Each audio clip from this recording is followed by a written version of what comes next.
My name's Michael.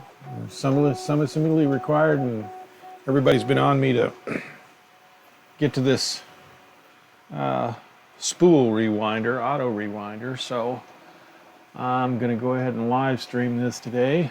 Hopefully I don't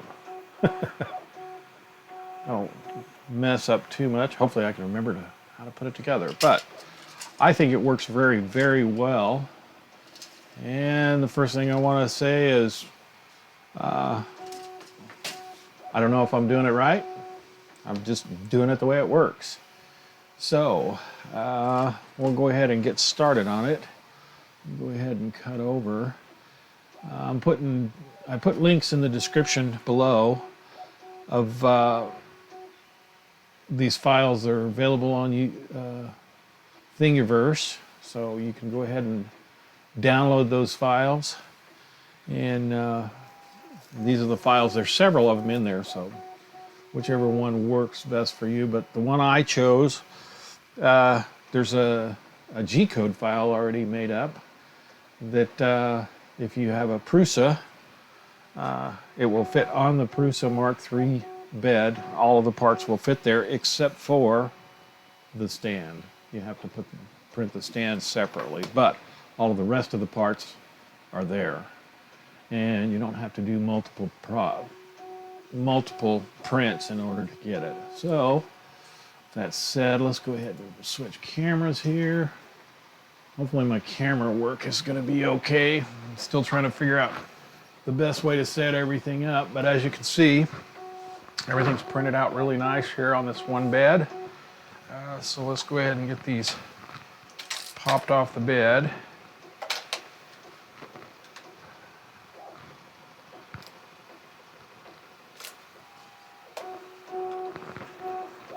So let's see here. It works really well for what I'm doing. It was actually made, I think, for the MMUs, but as you can probably hear in the background, I have some A-nets, and I never liked the way that it constantly slacked the filament. I had some problems with it getting tangled up a little bit. So, and this works really well for it. You got to be careful with this spring whenever you pop it off, or it will deform a little bit. So, but that one come off really easy. So let's go ahead and get started. Now, like I said, to begin with, I don't know if this is the right way to put it together, but it's the way I put it together. So, it doesn't look like we have anybody in chat yet, but we'll keep going. Anybody shows up in chat, just let me know if, make sure my sound is good.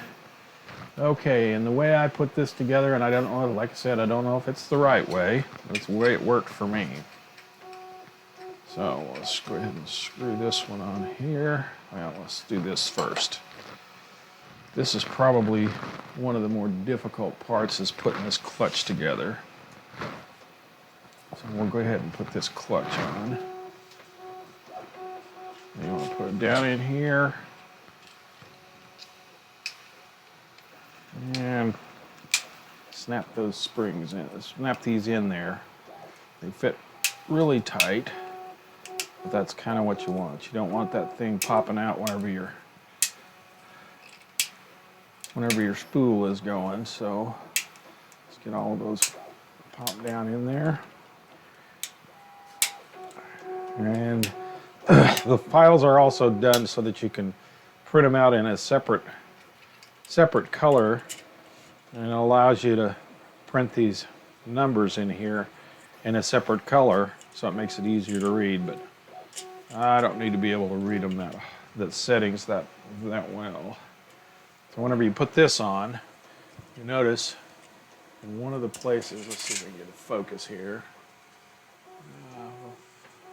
There's a little indicator that's right there, if you can see that. That indicator, you want to make sure that you line it up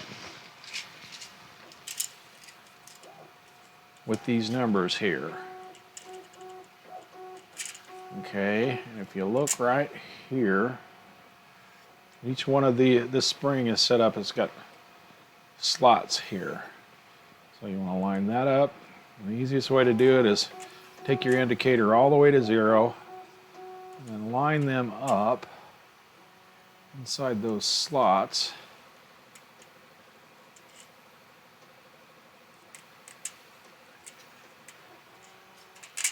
Once you get them all lined up,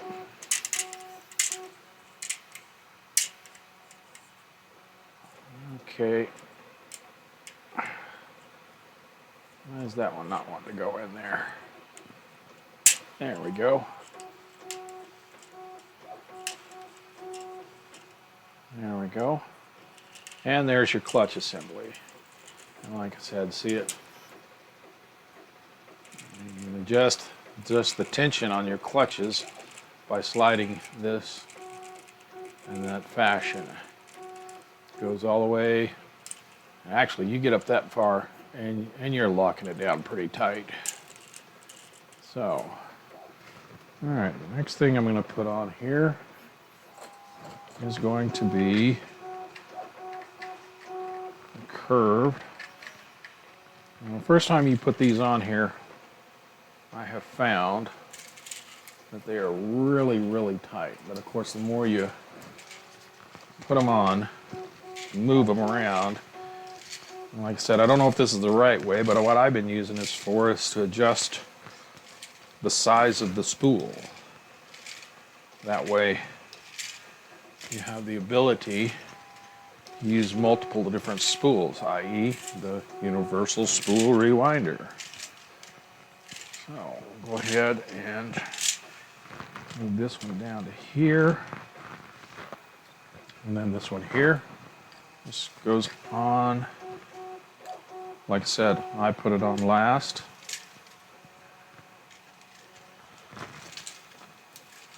And screw that down on there. And then that way. So you put a spool on. Now we'll use this small spool so that you can see how it will fit any size.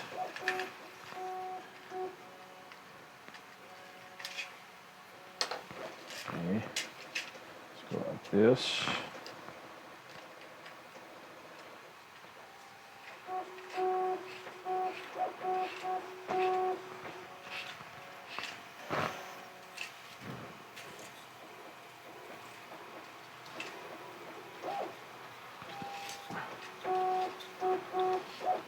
And you can use these nuts to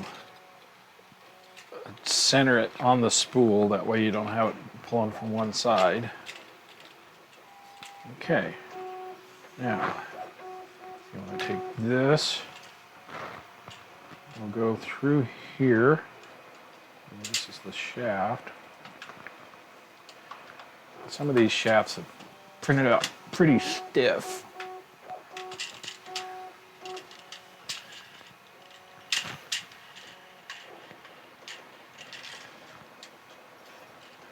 So,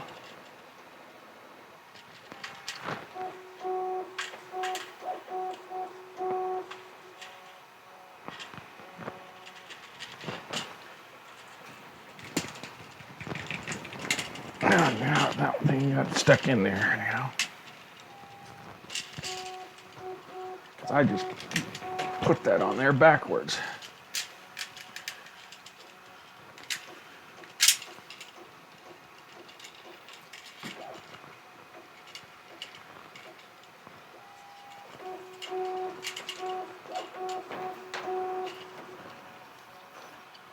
Take this off here.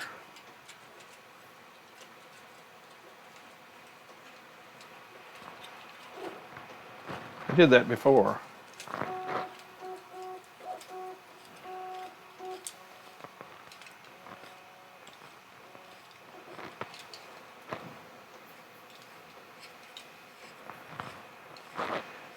That's how I deformed the one spring that I used.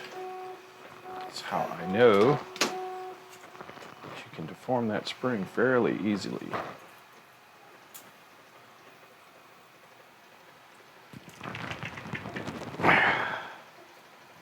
Okay. Let's go ahead and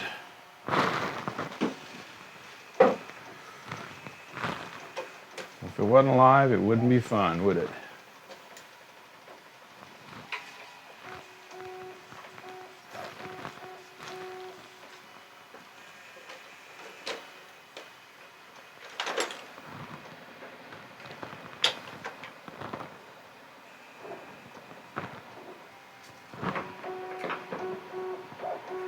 I'm going to do this without tearing up the spring again, because I did have to do that before. There we go. Nope.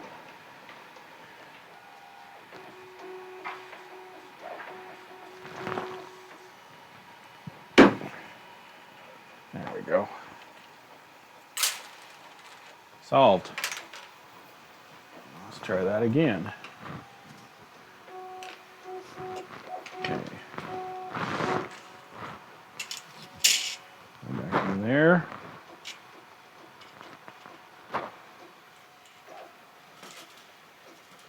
Yep. See, I was fixing to do it again. There we go. Now, I haven't seen any other assembly videos out there, so I decided that I'd do this video or this stream. That way,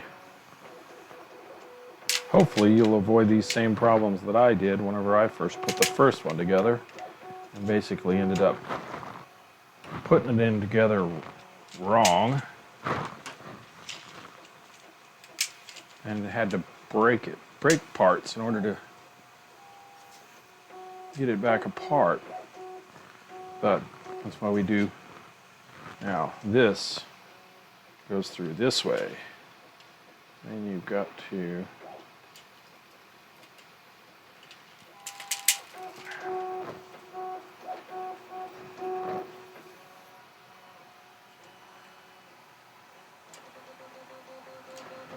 still not wanting to go through there. Well, let's do a little bit of adjusting. I think that's more bad printing than my print settings. So I'll kind of shave that off a little bit.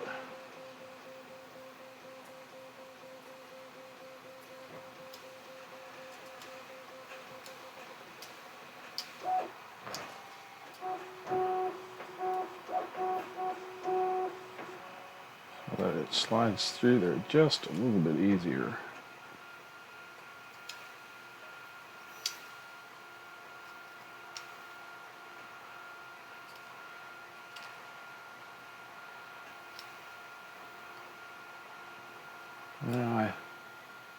Oh, hey, Mike. Good morning. Good to see you on there.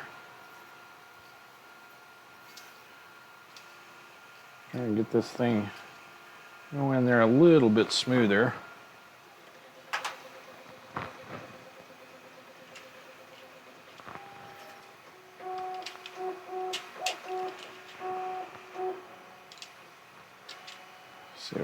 Let's try something a little different here. Still not wanting to go in there the way I want it to.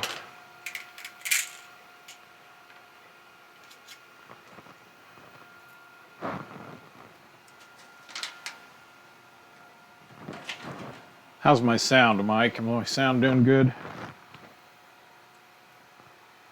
Let's see here. Like that.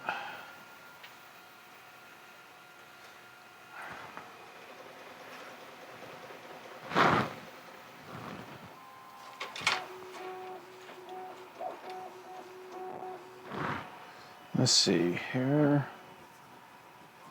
Yeah, there it is. That's what I was looking for. Got a hammer. The hammer won't fix it. There we go.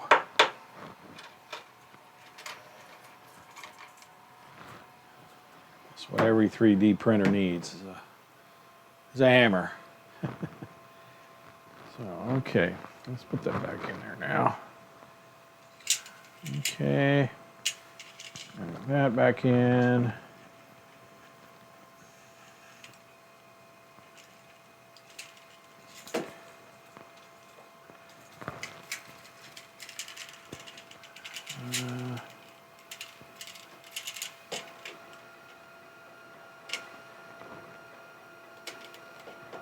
Let's see what we got. There we go.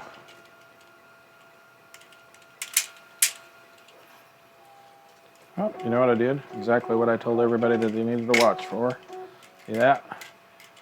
Get your dial indicator over there. On that side.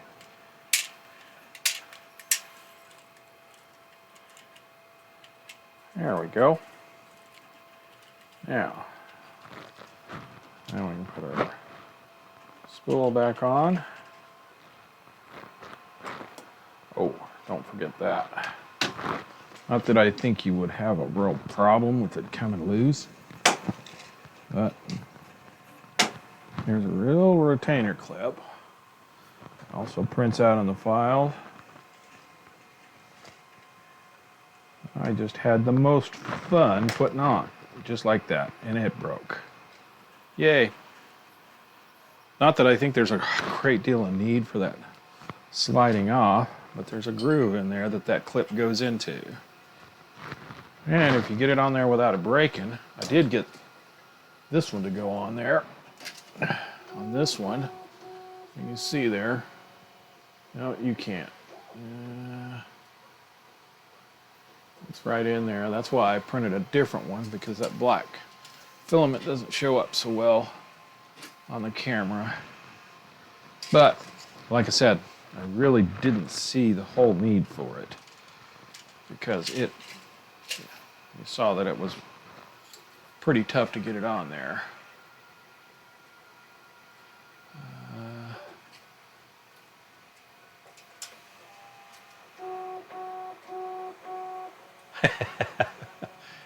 Yeah, well, look as good as I can. Okay. Let's go ahead and screw this back down on here.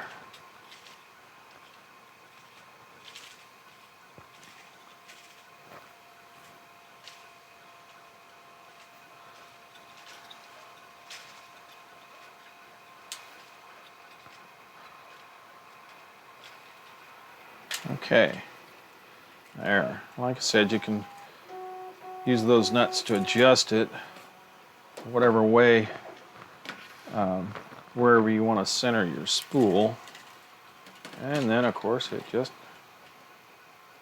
sits on the stand just like that. And then you can adjust it, or whatever stiffness that you want. And now this clutch on this version is directional. So for this one here, and it's not really that big of a deal if you, I don't know if you can hear that. So let's go ahead and stiffen this up. So let's stiffen it up to 15.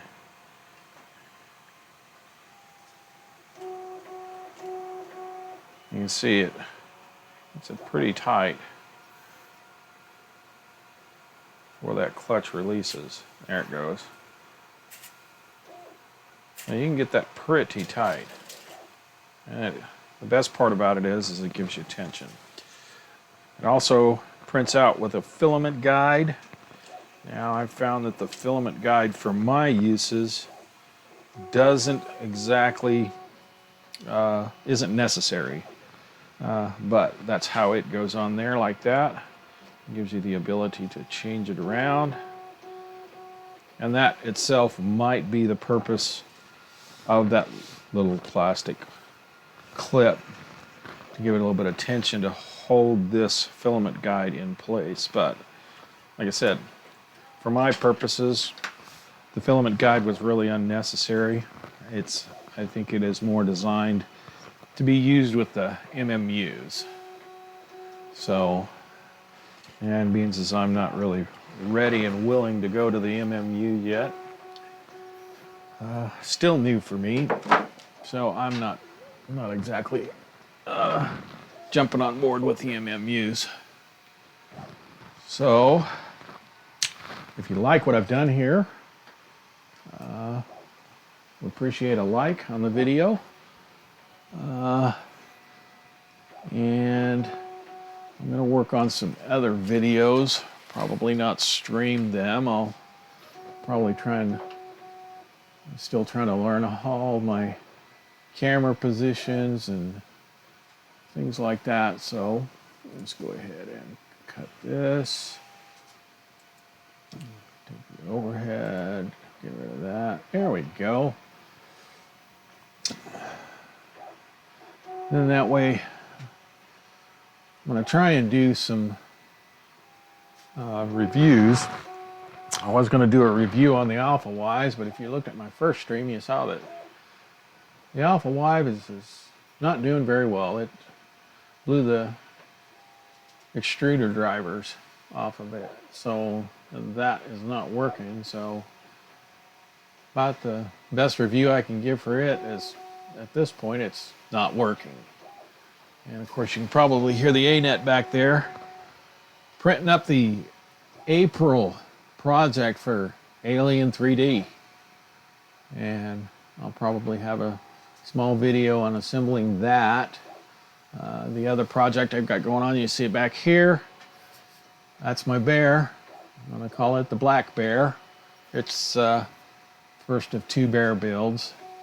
Then I've got a Prusa build, and looking for suggestions, things that you may or may not know how to put together, or something that you want a little help on.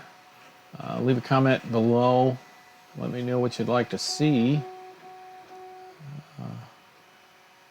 and see what we can put together for other projects. Like I said, right now I've got several projects I want to work on.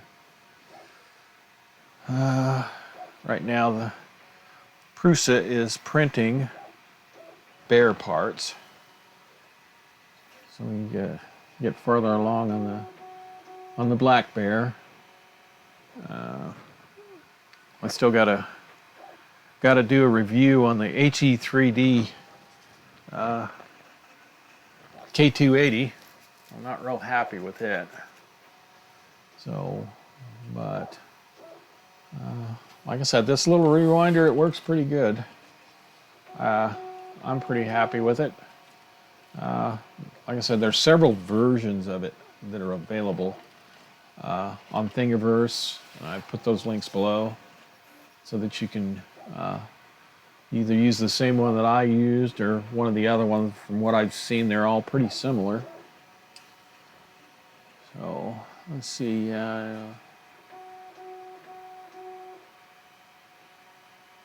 Oh well.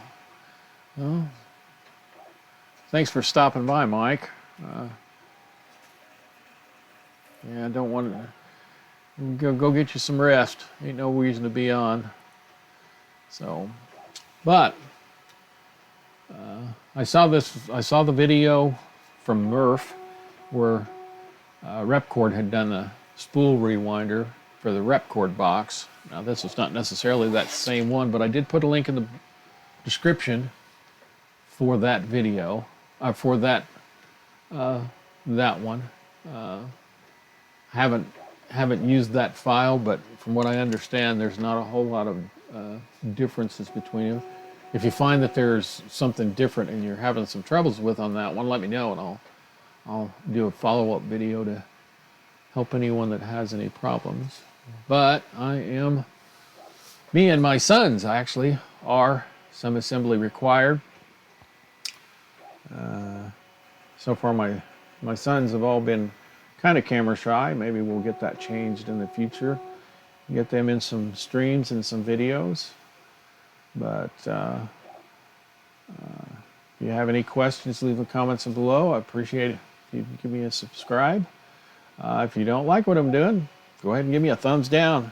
Thumbs up, thumbs down. It doesn't matter to me. I just like to know what's going on. Let me know what you think in the comments. what you do like, what you don't like.